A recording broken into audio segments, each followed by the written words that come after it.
Hey, Blockhead Traders. Here at Blockhead Traders, I must inform you that we are not financial professionals. Nothing we say should be considered financial advice. We offer our own thoughts and opinions to you, the viewer. We expect you to take these opinions and form your own financial opinions and make your own financial decisions. Today is Wednesday, May 25th, and this is Blockhead Traders Weekly. In this week's episode of Blockhead Traders, I am joined by fellow Blockhead trader Viper XL007, and we are just going to have a chat this week. No particular topic other than woe is the market these days.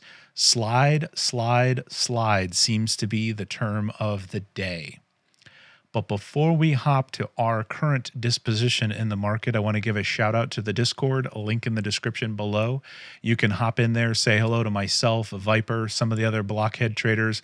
Love to hear what you're trading. Love to hear what type of content you'd want to hear. Let us know. Let's hop to this week's content, Viper. Holy smokes. I'm still hanging in there. Last week we talked about don't panic. I haven't panicked yet, but I'm gonna tell you I've had happier days. Just kind of I feel, I don't know, it's probably wishful thinking, but I feel we're on the cusp of a bottom, even though all the data says otherwise. It's probably just me visually wishing that was true. But yeah, this is not smooth trading that we've been going through. We get, red candle days of down 2, 3, 5% on the NASDAQ out there. And then you get this pump fake on a rebound day of rocket ship 2.5%, and then down another 5. And it's really been kind of taking a number on my mental state. So much so that I kind of just click it off. And I'm like, you know what? Not even going to watch it. I'm going to go to my day job, and I'll check about 7 o'clock or so at night. I'll pull it up and see what the damage is. Yeah, I mean, I'm definitely in that same mindset of, and it's actually like that exact move of just don't even look at it, come back later.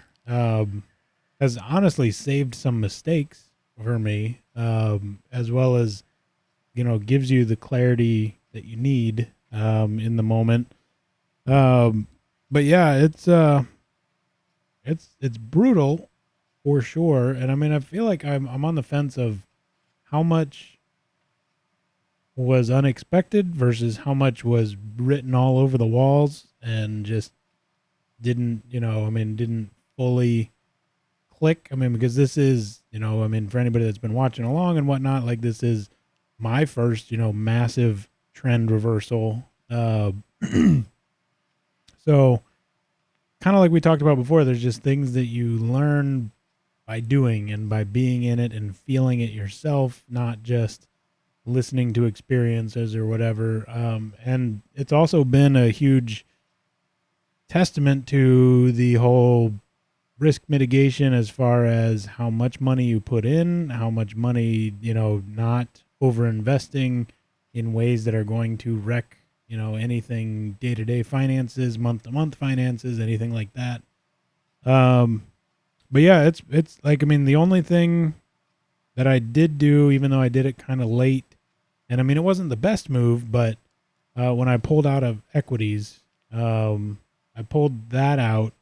And like I think I mentioned on a previous episode, that's just frozen in my bank right now. It was, I guess I could have left it on the exchange, but I just didn't even want to be tempted like to do anything. I was like, yank it out. Let's just freeze that for a second. And obviously, like I've said, some of that was to give a little more attention to what I had already put into crypto, because that was one of the things that we've talked about is the unique flexibility of mechanics or things you can do in various crypto things, for better or worse. And so I was like, look, if everything's going down, let's lock the equities thing because that's more fixed down or up, and just put a little more attention on the various crypto shenanigans and just see if I can wiggle to a better position for when things do start to go up, that I'm in a little better place there.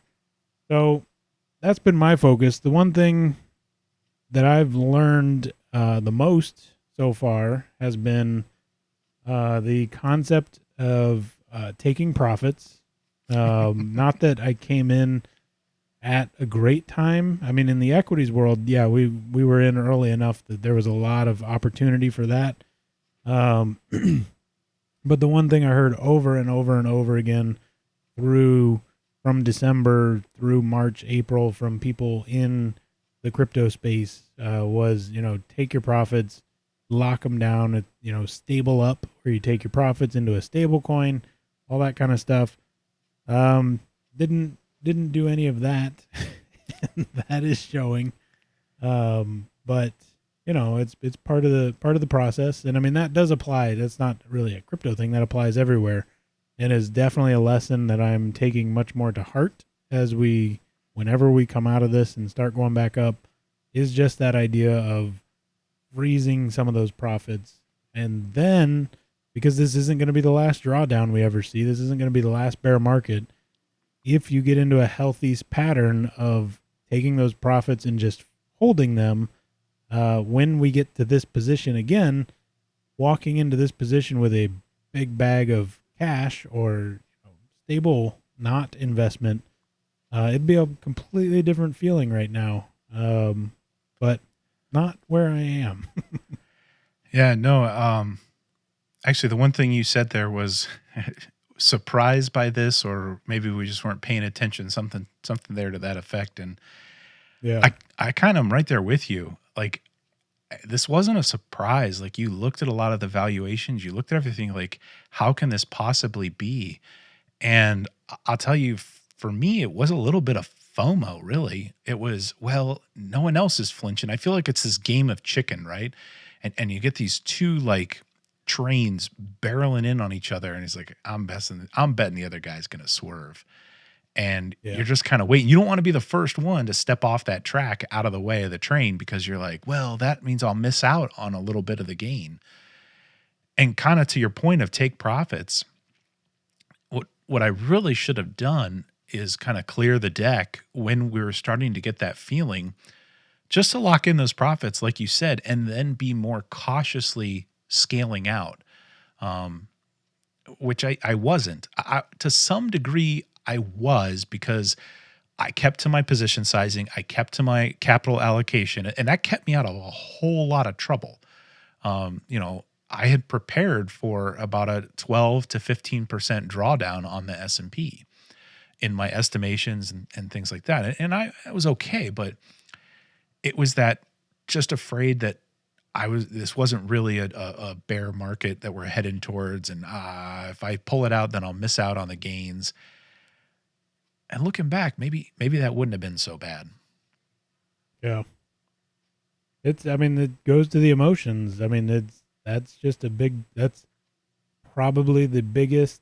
I mean, it's still right now, like whatever I'm in, today, the emotions are still like, if it's shorting, I mean, in the Discord, we talk a lot about shorting AVAX, because that just is relatively easy to short, but then you get too cutesy with it, and then you end up not being so easy. And so emotions is the other big thing that I'm learning, is even when you think you have control of them, you don't, and then something happens and you make a mistake, or you get a big win, and then you're like, there, I can do this. We're in a bear market. I got a big win. So now I'm just going to go even, roll more aggressive, and then wrecked.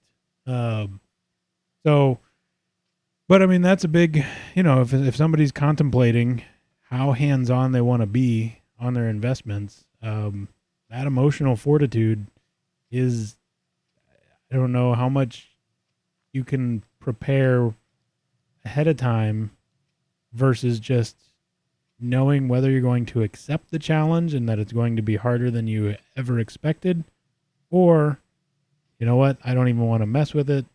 stick with, I want to be invested, but you stick with ETFs, mutual funds, things like that. I just can't risk being that connected to it. But wouldn't say I regret anything because plenty of time. And again, playing with this size of money that, isn't going to dramatically affect us. Like I'm in it, I'm learning, and as long as, like we've talked about before, if I have a bad experience, if I can debrief, find the lesson to be learned, process that, share it here, share it in the Discord, that's the game to me at this point.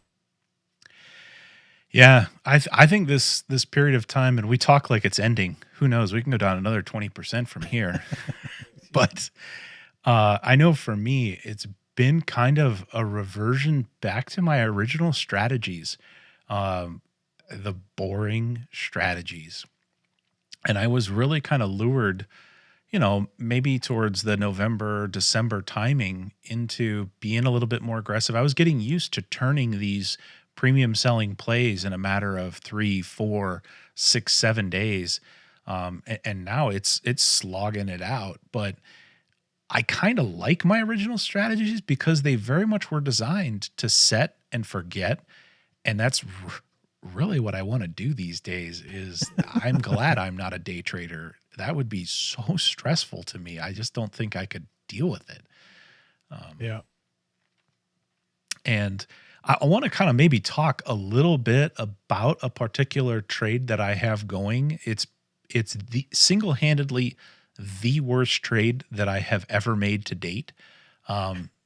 So, and if you might remember, I had some pretty bad ones. Soy disaster in the summertime recently was pretty bad. The difference here is this one's not really over, and it technically is going, like I'm still sticking to my plan. And when we kind of talk through it, you might be like, dude, you're crazy. What is wrong with you? But it's the plan that I had, and I still kind of believe in my thesis. I still believe in my plan, and we're just taking a really long scenic detour. Before I hop into that discussion, I do want to I make it sound like I've lost a ton of money. And I want to qualify that as haven't lost it yet, right? So a lot of my plays are still out there. They're still in play, and you don't really lose the money until you close your trade, until you exit, right? That's where you lock it in. Same on the upside. You don't really gain any money. You don't have all this profit until you sell it, lock it in. And in the world of premium selling and just investing in general, you have a period of a drawdown. And that's basically where your net liquidity comes down significantly based on market forces. As long as you're not forced to liquidate and exit at that down point, you haven't really lost anything. On paper, you have, and that's what really plays with your mind. And so really, I'm in a position where all of my risky plays, I have been scratching off for net zeros, just scratches, maybe booking a loss here or there, or maybe booking a very small profit by just kind of rolling. And then as soon as I can take that risk off, I've been taking it off. So generally, I don't actually right now have a ton of risk plays on.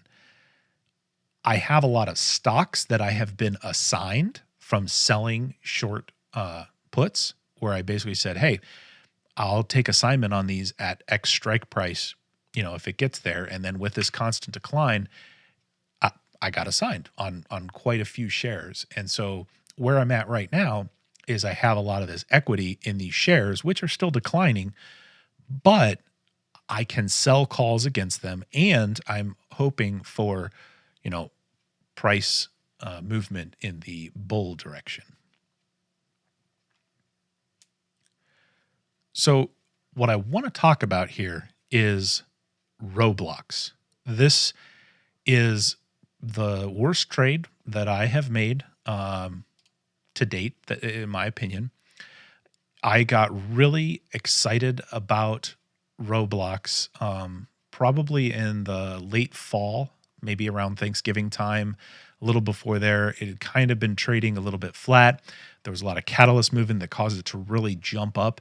I feel like it went from, I don't know, it was something like the 80s or something like that, mid 70s, to seemingly up in the 140s, really, really short.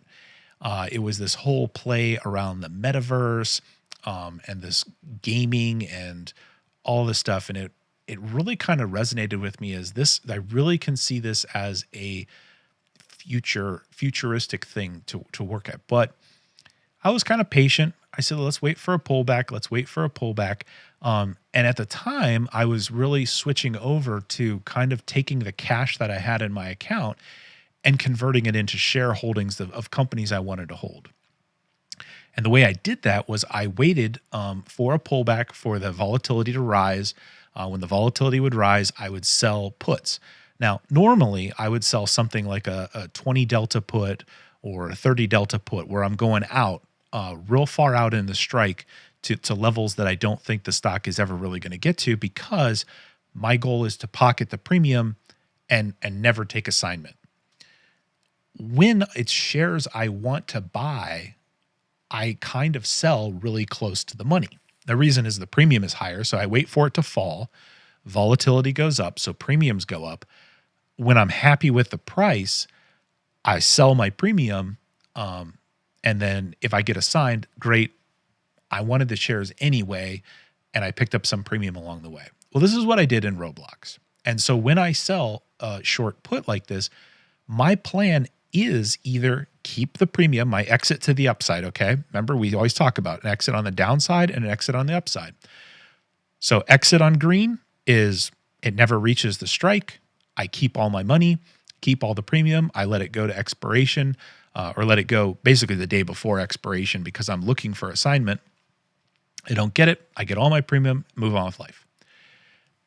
The negative side is, it crashes down, goes below my strike. I'm in the money. I take it to expiration and I take assignment. That's the plan. And then the plan is once you get assignment, you go ahead and you sell calls against those shares because they're covered, you're protected. And you always sell the calls at or above your cost basis. And so I'm going to pull up my profit and loss graph on Roblox right now. And just to kind of show you that it's not in a great place. Right here, I basically sold 2 puts.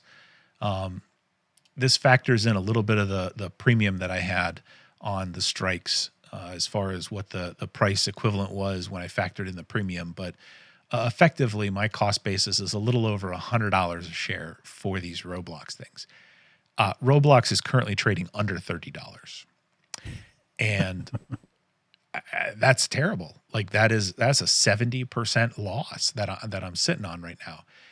And what I have done, and this doesn't fully show the premium that I've collected kind of on the way down, was selling calls.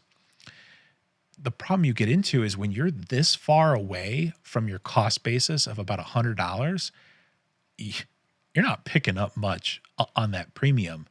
And one of the deviations that I had is I failed to sell calls as we kept sliding.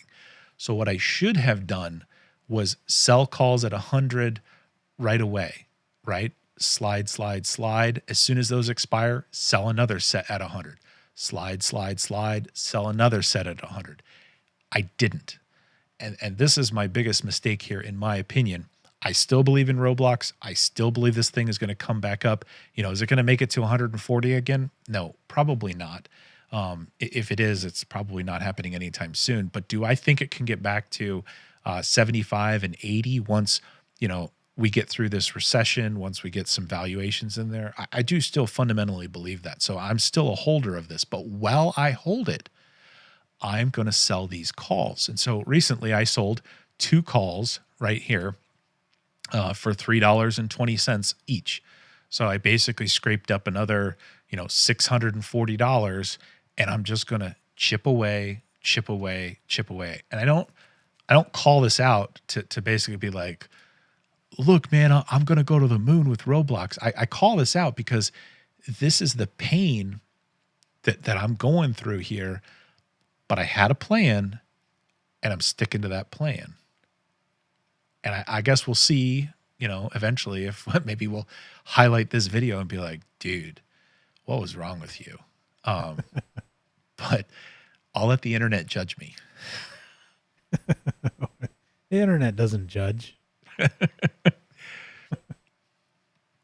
Yeah, I mean, I always like that's the thing I still struggle to get my mind around. I've gotten better at it, but I still struggle when it comes to holding shares so underwater and leveraging calls and realizing that you do still have this option to, leverage options in a way that, like you just described, where you can chip away at it.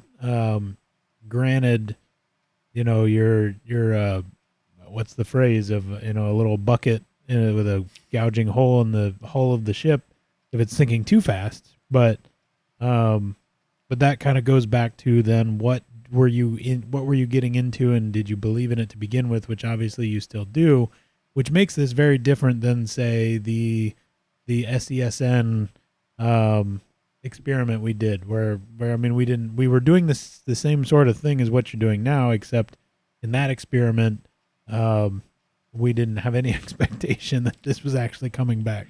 That was our lotto ticket. It didn't hit. Yeah, exactly. So, and I do think the other important thing to keep context on when it comes to Roblox is it's this weird amalgamation of, equities and with a heavy influence. It's obviously an equity on the stock market, but it's heavily influenced by the crypto market. And so if the crypto market's not doing good, which I don't know if anybody's heard the news, it's not, it's going to significantly affect this stock as well. And so that makes it, explains, I guess is what I'm getting at, is that it kind of explains this position you're in, and, is potential hope for a brighter tomorrow, because it's just dependent upon that additional market. Yeah. I mean, I'll say the one thing of this strategy, Roblox is the most speculative thing that I've done this strategy on. Typically, I do that premium selling to hold on much more solid underlyings. Citigroup is another huge one that I've kind of scaled into with a similar strategy. That pays a dividend. That helps chip away. And the important part is, in selling those calls, yeah, I'm not picking up tons of money. It's not going to dig me out of this massive hole. But,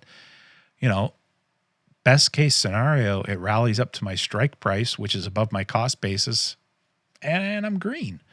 And that's I'm cool with that, But I'm also cool with it hanging out down here, and I'll just rinse and repeat and sell another call. So I don't know if you have a chance to look at the Roblox chart. I am very optimistic on the amount of volume that has been coming in to Roblox lately. With the price movement. Yeah, so let's take a look at that. I do have that up, and I did notice that, like you just said, which we can't see. So I did notice that volume as well. Let me slide this up just so we can see, and then I'll slide it back down. No, we'll be good there.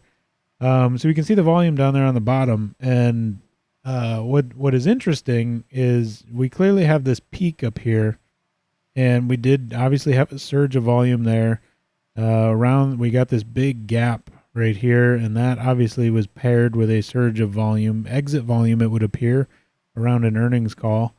But then, now we're coming up. We have another earnings call that just happened. We had another surge of volume, and we finally, well, since the beginning of the surge. So we actually had a little positive price movement after this earnings, which if we take a look, surprise, minus 24%. So not great, but I mean, the price held up.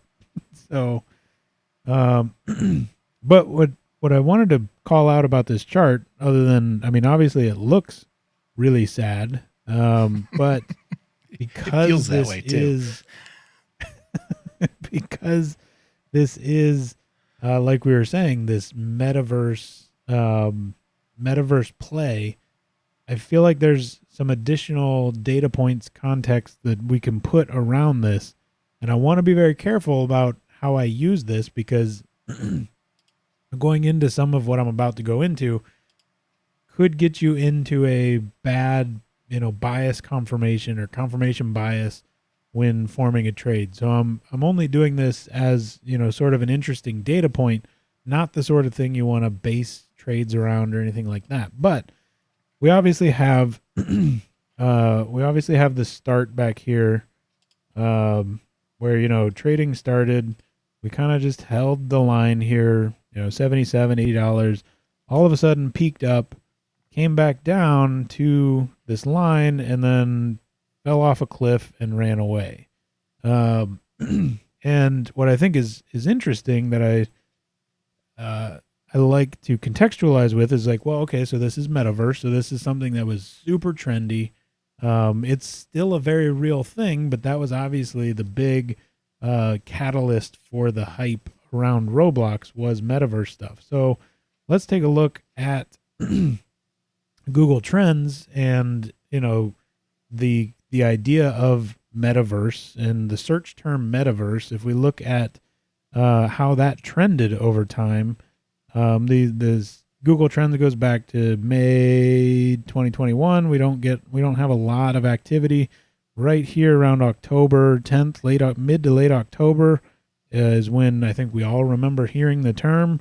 And Google Trends, it becomes a very popular search term, and it stays kind of on this plateau up here, and then it falls off, and now it's kind of dwindling and dying down as markets are dying and people just aren't excited to explore new things. So how does this compare to that chart? So if we take these dates that the search term was trending pretty good, and go ahead and drop that on here, that is this green box. That this green box is while the term metaverse was trending on Google.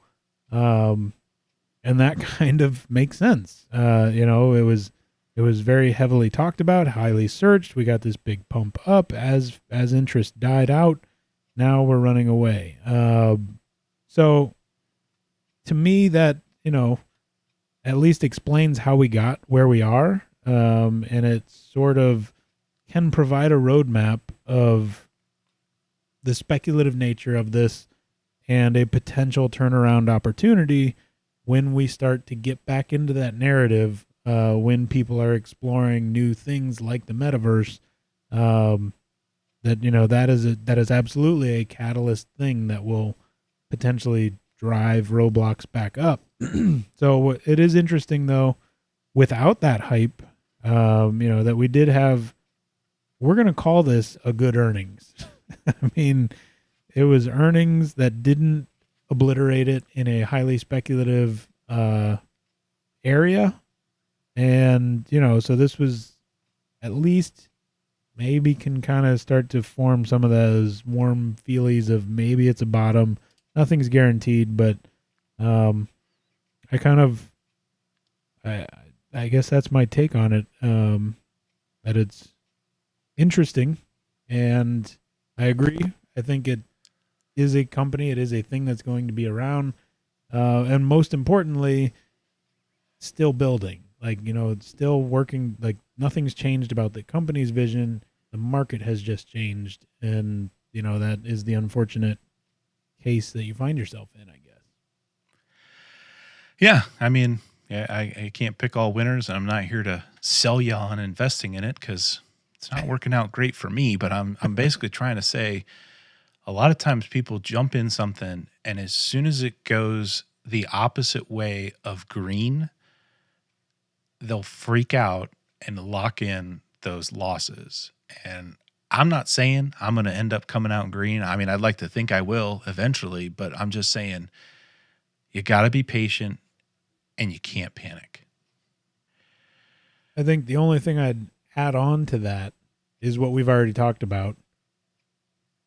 which is the have a plan, stick to the plan, because that is definitely an example of what's happening here. You know, I mean, you before these emotions came in, you laid the plan out. You knew that this was a potential outcome of the plan, and that was all predetermined, accepted, and you live and die by the plan. And if you do that, then you can learn and grow from the mistakes. You can fine tune the plan. It's really hard, speaking from experience, when you abandon the plan and change midstream just to scramble together something and cobble your way out of your panic.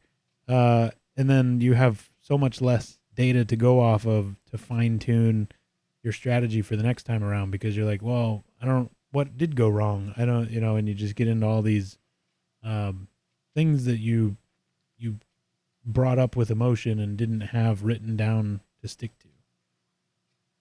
Yeah. And there is a fine line between having a plan and sticking to the plan and just being bullheaded. So I think that's leave an escape hatch in your plan. Yep.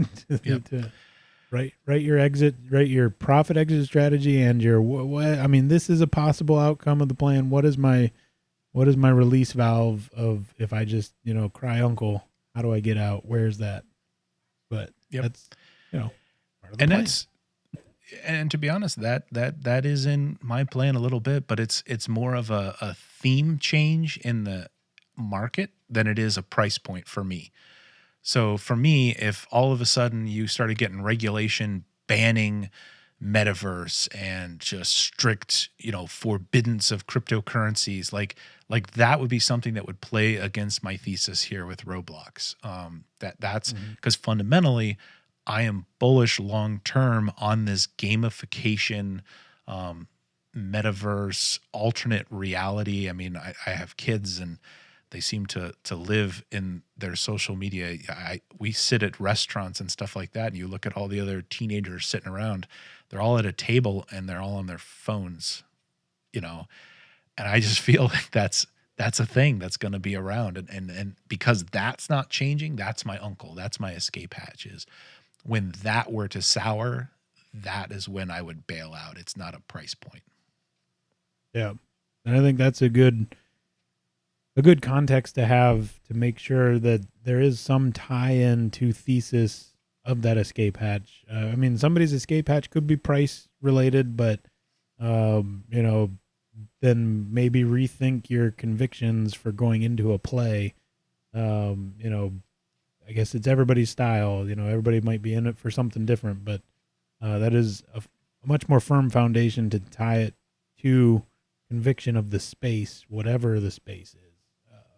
Whatever the market is that you're looking at. That brings us to the end of this week's episode. Nothing spectacular on our part. When I talk about my frustration in the market, it's a little bit of the drawdown, but I'll tell you what it's a little bit more of is the fact that this capital is tied up and I can't make the trades. I like making the trades. I like turning them. And when we're in this slow slide south, you don't get that. And so I'm, trying to find hobbies in life. But we keep it real here. Things are not going super rosy. I hope you kind of enjoyed the slight sneak peek at some of the stuff that Viper and I have cooking and that are not going that great. Maybe one of these days we'll get a brag about something that went well, but not right now. So good luck out there this week. Let's hope that things start solidifying here. Volume kind of comes in, buyers start coming in, and we either go sideways or slightly up. Just start. Let's break this bear trend. That's what I'm hoping for. Otherwise, remember, think outside the block.